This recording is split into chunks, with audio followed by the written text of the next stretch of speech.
Commander Lee Dongmin was sleeping in his command chair when the emergency signal woke him up. His patrol ship Indomitable was 3 light-years away from Kepler-442b, but the distress call was clear. Someone was asking for help, and that someone was his old friend Park Hyun-woo. Had served with Park during the Titan Wars, where humans fought each other over mining rights. Those battles were brutal, but they taught both men how to survive when everything went wrong. Lee knew that if Park was calling for help, then something very bad was happening. The message was short but clear: Vorthok attack research station under siege, need immediate assistance. Park Hyun-woo. Lee read the message 3 times. His hands were shaking slightly. Park never asked for help unless the situation was completely hopelessly. Called his crew to the bridge. Sergeant Choi Min-ho was the first to arrive. The young communications officer was good with alien languages and computer systems. Lieutenant Park Jin-soo came next, followed by the rest of the bridge crew. They all knew Commander Lee had received bad news. We have a rescue mission, Lee announced. Our destination is Kepler-442b, where a research station is under attack by Vorthok forces. One human soldier is holding them off, but he cannot last much longer. The crew looked at each other with worried faces. Everyone knew the Vorthok were dangerous enemies. Choi Min-ho checked the star charts. Commander, that system is blocked by 12 Vorthok warships. Our single destroyer cannot fight through that many enemies. We need a different plan. Lee stared at the tactical display. The young sergeant was right. A direct attack would be suicide, but Lee had an idea that came from his experience fighting humans during the Titan Wars. Sometimes the best way to win a battle was to make your enemy come to you instead of going to them. He turned to Choi. Can you intercept Vorthok communications from that system? Choi worked at his station for several minutes. Yes, Commander, I can hear their battle chatter. The aliens sound frustrated. They expected to capture the research station quickly, but one human is causing them serious problems. Lee smiled grimly. That sounded exactly like something Park would do. Meanwhile, on the planet's surface, Park had turned the research station into a nightmare for the Vorthok invaders. He was no longer just defending the building, he was hunting the aliens inside their own attack formation. The creatures had expected easy prey but found a predator instead. Park used the station's maintenance robots as his army. The cleaning units sprayed acid at alien eyes. The repair bots dropped heavy tools on alien heads. The security robots had been reprogrammed to attack anything that was not human. The aliens could not understand how machines were fighting them. Kim So-young continued her research in the sealed laboratory. She had discovered that many plants on this planet produced chemicals that were deadly to Vorthok biology but harmless to humans. This was incredible news, but she needed more samples to create weapons. Park crawled through the air vents above the alien soldiers. The creatures were big and strong, but they could not fit in the narrow spaces that humans could use. He dropped grenades through ceiling panels and disappeared before the aliens could find him. The Vorthok Commander General Vexvar was getting reports from his soldiers that made no sense. One human was somehow everywhere at once. The creature appeared behind them, shot their comrades, and vanished like smoke. Vexvar had conquered 15 planets but never faced an enemy like this. Park had collected samples from the greenhouse and brought them back to Dr. Kim through the emergency tunnels. She immediately started testing the plant chemicals on alien blood samples. The results were amazing. The poison worked faster than any weapon they had. The alien soldiers were becoming afraid of the research station. They whispered among themselves about the ghost human who killed without warning. Some warriors refused to enter the building, and their officers had to threaten them with punishment. Commander Lee received more intelligence from Choi, who was listening to alien communications. The Vorthok are requesting more soldiers from their home fleet. They admit they underestimated human fighting ability. This was exactly what Lee hoped to hear. Lee ordered his ship to move closer to the edge of the system where Vorthok scouts would detect them. The plan was simple: make the aliens think a large human fleet was coming to rescue the research station. This would force them to split their forces between the planet and space. Park found alien equipment scattered around the station and started learning how to use their weapons. The energy rifles were powerful but clumsy compared to human guns. The alien grenades were effective but had complicated activation sequences. Park adapted quickly. Kim created her first batch of plant poison and loaded it into the station's air system. Park could now flood any room with deadly gas that would kill aliens but not hurt humans. The research station was becoming a weapon itself. The Vorthok soldiers started wearing breathing masks, but the poison also worked through skin contact. Park mixed it with water and sprayed it on door handles and walls. Anywhere the aliens touched, they would absorb the deadly chemical. General Vexvar received reports that human ships were approaching the system. He had to make a choice: keep all his forces on the planet, or send some ships to defend against the human fleet. He chose to split his forces, sending 6 warships to intercept the humans. This was exactly what Commander Lee wanted. The alien fleet was now divided and confused. Lee used electronic warfare to make his single ship look like many ships on their sensors. The Vorthok thought they were facing a large human battle group. Park felt the change. Immediately, with fewer alien soldiers on the planet, he could move more freely. He began hunting groups of Vorthok warriors in the tunnels and caves around the research station. Each group he eliminated made the survivors more nervous. The aliens had expected to fight one scared human hiding in a building. Instead, they found themselves being hunted by a predator who knew the terrain better than they did. Park used every advantage he could find, from his knowledge of the station to his understanding of alien psychology. Kim developed new versions of a poison. Some worked through the air, others through touch. She even created a version that could be fired from Park's rifle as special ammunition. The research station was becoming a factory for anti-alien weapons. Park realized something important about the Vorthok. They were excellent soldiers when fighting traditional battles, but they had no experience with guerrilla warfare. They expected enemies to fight them directly with honor and strength, but humans did not always fight with honor when survival was at stake. They fought to win using whatever methods worked. Park had stopped thinking like a soldier defending a position. He was now thinking like a hunter tracking dangerous prey. The alien communications that Choi intercepted revealed growing panic among the Vorthok forces. Some soldiers were refusing orders, others were reporting supernatural events that could not be explained by military logic. The human was becoming a legend among the alien troops. Park set up his next trap in the main corridor where alien patrols passed every hour. He had learned their schedule and routines. The creatures were predictable in their movements, which made them easy targets for someone who thought like a human commander. Lee prepared his ship for the next phase of his plan. He would continue to confuse the alien fleet while Park eliminated their ground forces. The rescue mission was becoming something bigger, a demonstration of human tactical superiority. The battle was far from over, but the momentum had shifted. The aliens came to hunt one human and found themselves being hunted instead. Park was no longer running out of patience. He had moved beyond patience into something much more dangerous. Captain Park Hyun-woo crouched behind a broken table in the research station hallway. His rifle felt warm in his hands and sweat dripped from his forehead. The alien sounds were getting closer and he could hear their claws scratching against the metal floors. He had been fighting for 3 days without sleep and his body was tired, but his mind was sharp. The Vorthok aliens had found their secret research base on the planet Kepler 442b. They came in huge ships that blocked out the sun and filled the sky with darkness. Park had watched from the station windows as hundreds of alien warriors landed near their base. The creatures were tall and covered in thick gray skin with 4 arms and teeth like knives. Dr. Kim So-young was trapped in the main laboratory with 12 other scientists. Park had promised to keep them safe when the attack started. 3 days ago he thought it would be easy. The station had good walls and plenty of weapons, but the aliens kept coming wave after wave and they never seemed to get tired. Park looked at his ammunition counter. It showed 847 bullets left. Most soldiers would worry about running out of bullets, but Park was worried about something else. He was getting angry, really angry, and when humans got angry, they became dangerous in ways aliens could never understand. The research station was built into a hillside with many tunnels and rooms. Park knew every corner, every pipe, every door. He had spent 6 months here before the attack, learning the layout. The aliens were good fighters, but they did not know the station like he did. They moved in straight lines and attacked the same way. Every team, a group of Vorthok warriors, appeared at the end of the hallway. Park could see their red eyes glowing in the darkness. They moved forward slowly, thinking they had him trapped. Park smiled. He had been a soldier in the Titan Wars where humans fought other humans. Those battles taught him that the best weapon was not always a gun. Sometimes, the best weapon was your brain. Park pressed a button on his wrist device. The lights in the hallway went out completely. The aliens stopped moving and made confused sounds. They could see in the dark, but not as well as they thought. Park had spent 3 days learning their weaknesses. He moved quietly along the wall, using sounds to track where they were. The first alien died quickly. Park shot it twice in the chest, and it fell with a loud crash. The other aliens started shooting their energy weapons, but they could not see him clearly. Park was already moving to a new position. He knew exactly where to go because he had planned this trap hours ago. Kim So-young spoke through his communication device. Her voice was scared, but she was trying to stay calm. Park, you need to know what we found here. It could change everything. The aliens do not know about our discovery yet, but if they capture us, they will learn our secrets. Park fired 3 more shots and another alien fell. He was not just protecting the scientists anymore, he was protecting something that could help all humans win against these creatures. Kim had been working on secret research about the planet's plants and animals. She thought she had found something important, but she needed more time. The surviving aliens ran back down the hallway, making angry sounds. Park followed them but stayed in the shadows.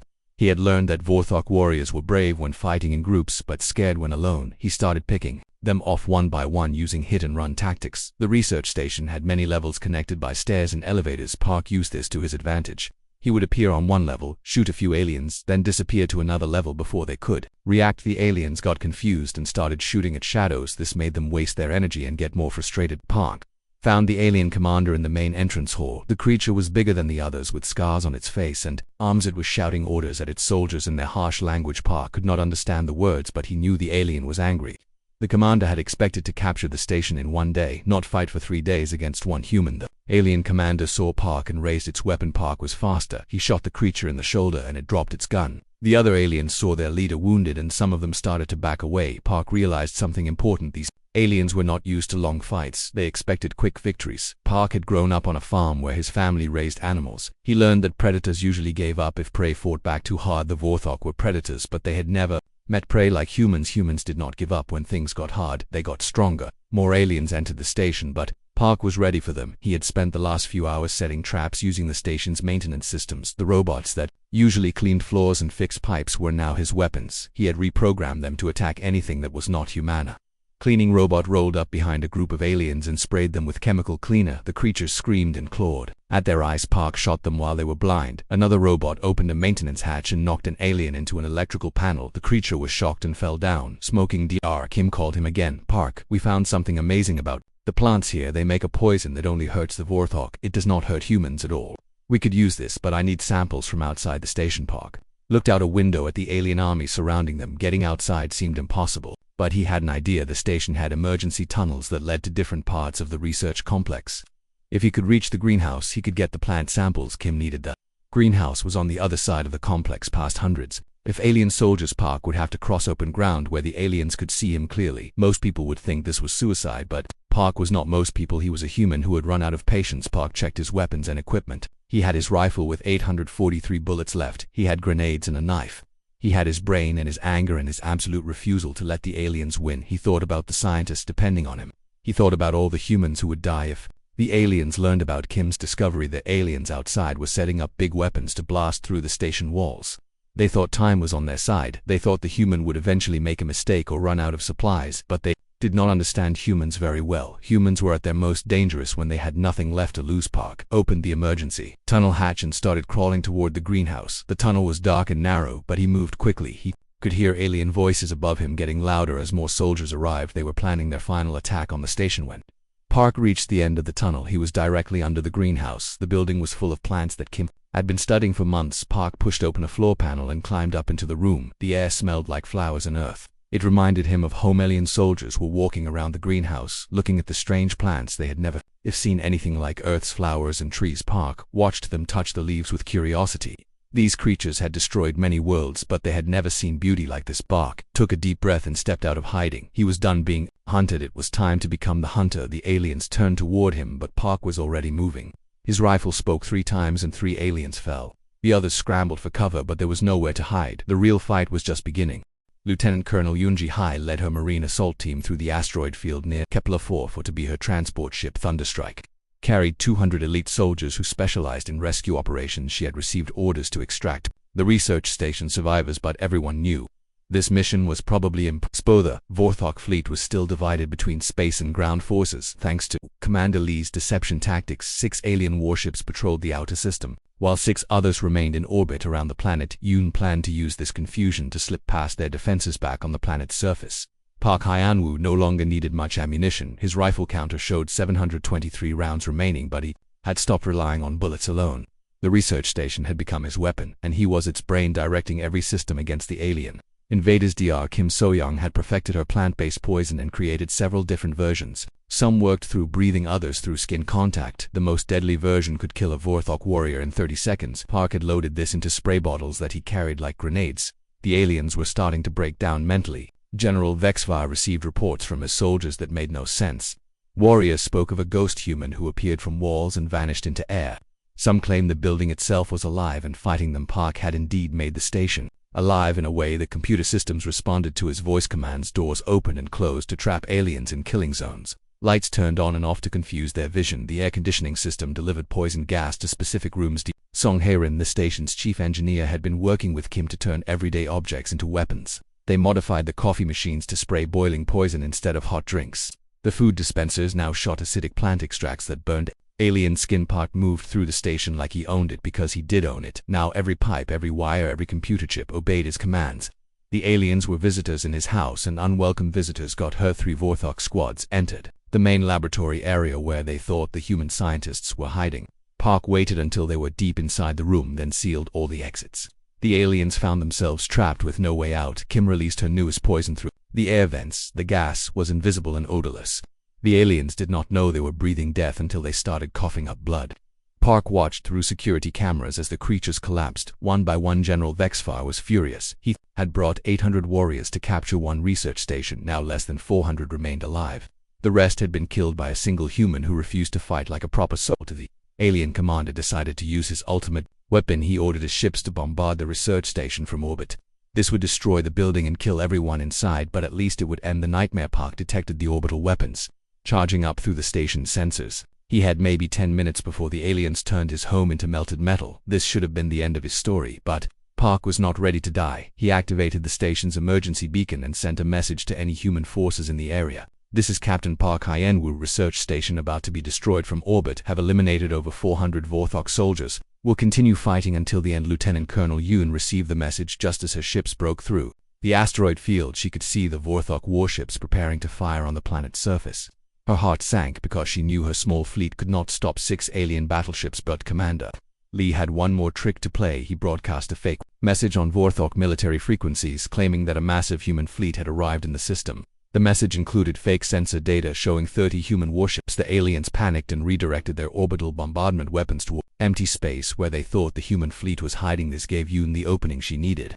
Her Marines launched in drop pods toward the planet's surface. Park felt the station shake as the first drop pods landed near the research complex. He had been alone for 4 days, but now human soldiers were coming to help. The aliens had made a mistake by not finishing him when they had the chance. The Vorthok ground forces were caught between Park's deadly traps inside the station and Yoon's Marines. Attacking from outside, the aliens found themselves surrounded by humans who fought with tactics they could not understand. Park opened all the emergency exits and led the trapped scientists out of the laboratory. Dr. Kim carried samples of her poison that could be mass-produced to protect human colonies. The other scientists had data about Vorthok weaknesses that military command needed. Yoon's Marines were amazed by what they found. The research station looked like a fortress designed by a mad genius. Every surface had been turned into a weapon or a trap. Dead aliens were scattered throughout the building in positions that made no tactical sense. Sergeant Major Kim Tae-hyun was a veteran of many battles, but he had never seen anything like this. One human had turned a simple research station into a killing machine that eliminated hundreds of enemy soldiers.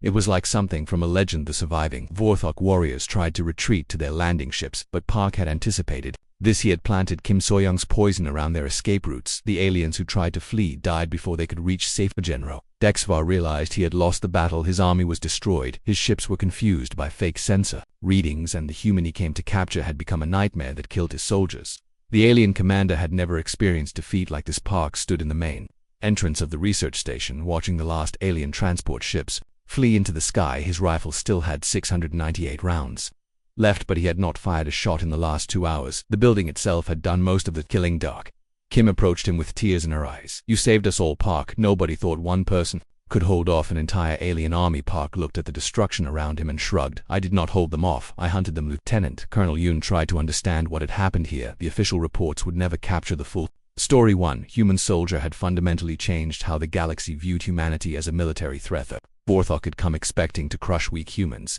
who relied on technology instead of warrior spirit. They discovered that humans were far more dangerous when they combined intelligence with determination. Park had used their own expectations against them. News of the battle spread quickly through both human and alien communication networks.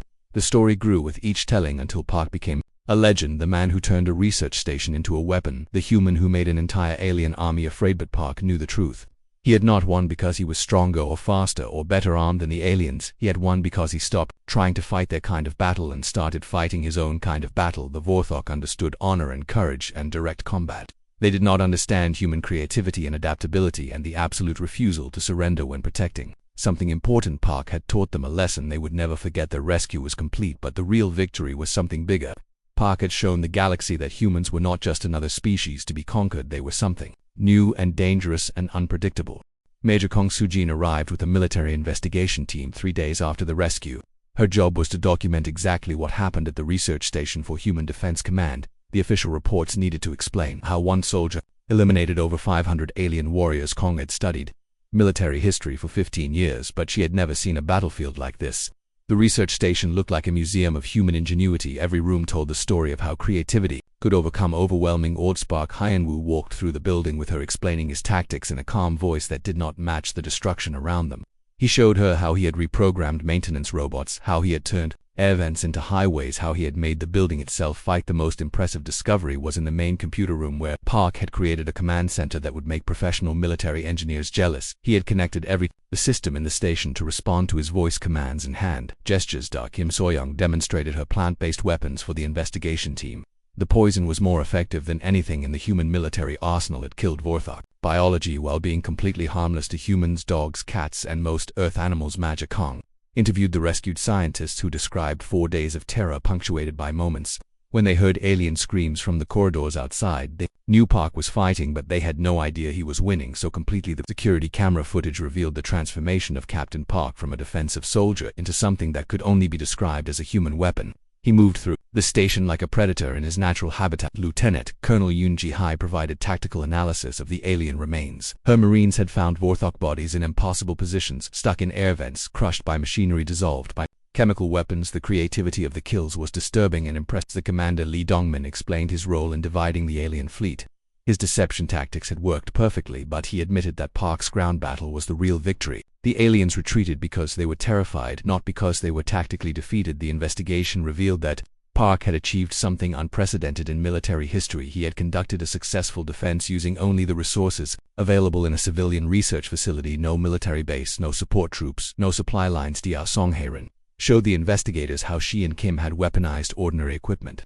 Every machine in the station had been modified to fight aliens. Coffee makers became acid sprayers, cleaning robots became mobile bombs, food dispensers became chemical weapons. Park explained his psychological approach to the battle. The aliens expected him to behave like their warriors who fought with honor and faced death bravely. Instead, he fought like a human who refused to accept defeat as an option.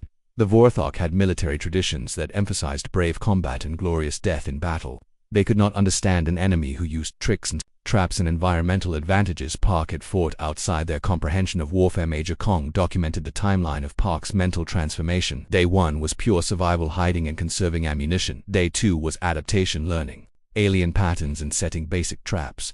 Day 3 was the turning point when defense became offense. By Day 4, Park was no longer reacting to alien attacks. He was directing the battle according to his own plan. The hunters had become the hunted, and they did not know how to handle the role reversal. The investigation team found evidence that Park had been studying alien psychology through security camera observations. He learned that Vorthok warriors were brave in groups but vulnerable when isolated. This knowledge became the foundation of his hunting strategy. Dr. Kim provided scientific analysis of Vorthok biology that Park had used to maximum advantage.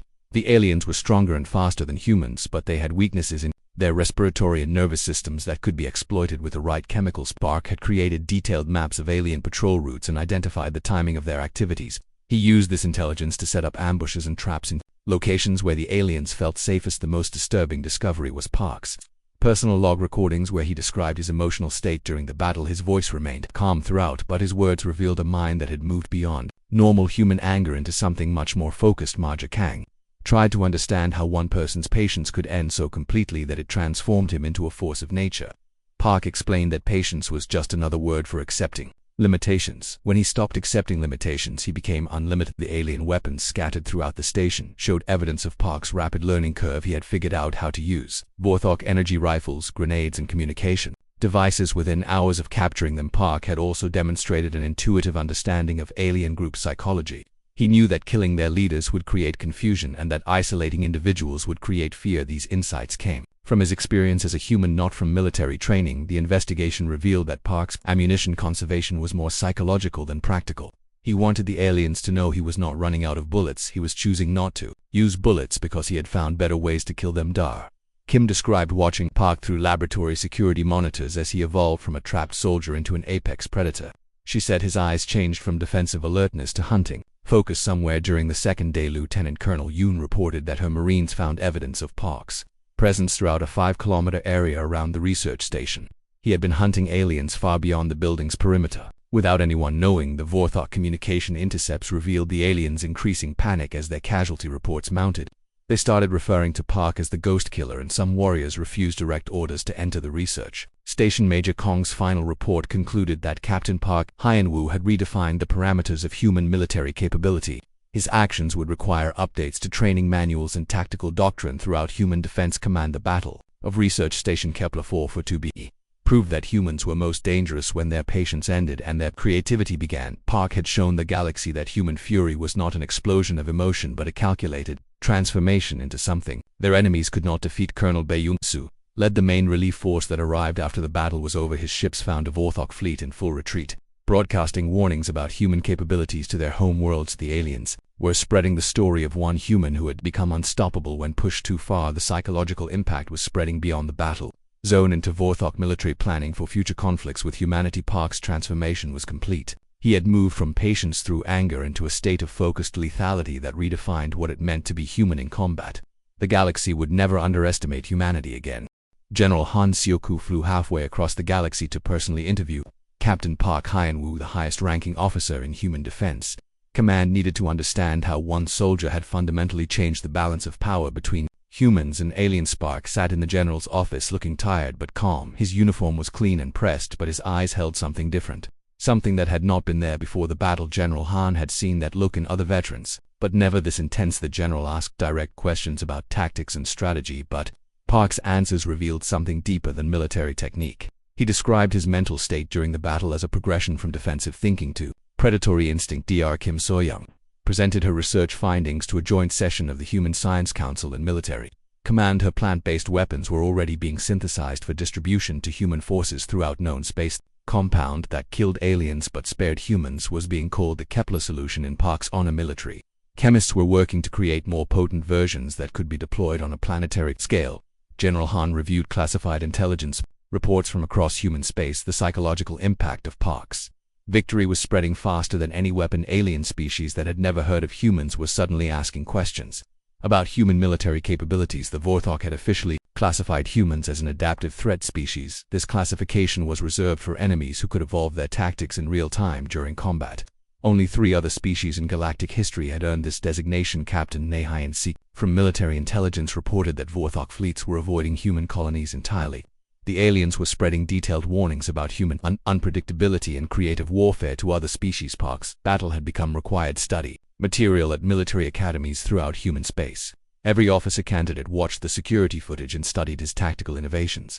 The lesson was clear: humans won by thinking differently, not by fighting harder. The research station was rebuilt and renamed Fort Patience, becoming a symbol of human determination. The new facility included a museum dedicated to Park's battle and the scientific discoveries that made his victory possible. Dr. Song Hyrin became the leading expert on improvised weapons systems. Her techniques for turning civilian equipment into military assets were being taught to human colonists on frontier worlds. Park returned to active duty, but his legend continued to grow. Human soldiers throughout the galaxy carried small bottles of the Kepler solution and told stories about the man who ran out of patience instead of bullets. Their alien intelligence networks were filled with reports about human capabilities that seemed impossible. Single humans holding off entire armies, civilian facilities becoming impregnable fortresses, research scientists creating weapons from flowers and trees. General Han asked Park to explain the moment when his patience ended. Park thought for a long time before answering. He said patience was about accepting that bad things would happen, but when protecting something important, humans stopped accepting and started changing. The Vorthok general Vexfar survived the battle but never commanded troops again. His superiors blamed him for underestimating human psychology.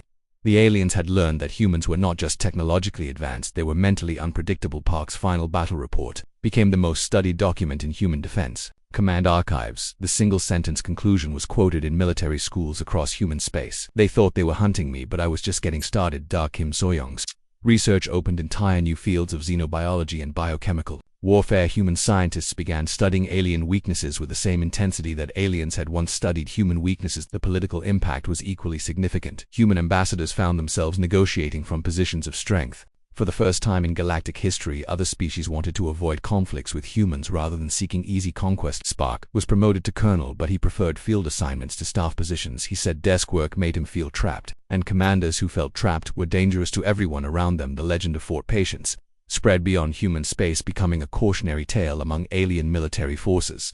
The story changed with each telling, but the core message remained constant: do not underestimate human determination. Lieutenant Colonel Yoon Ji-hai established new rescue protocols based on Park's tactics. Every human military unit now trained in environmental warfare, using whatever resources were available rather than relying only on standard weapons. Commander Lee Dongmin developed new fleet tactics based on psychological deception.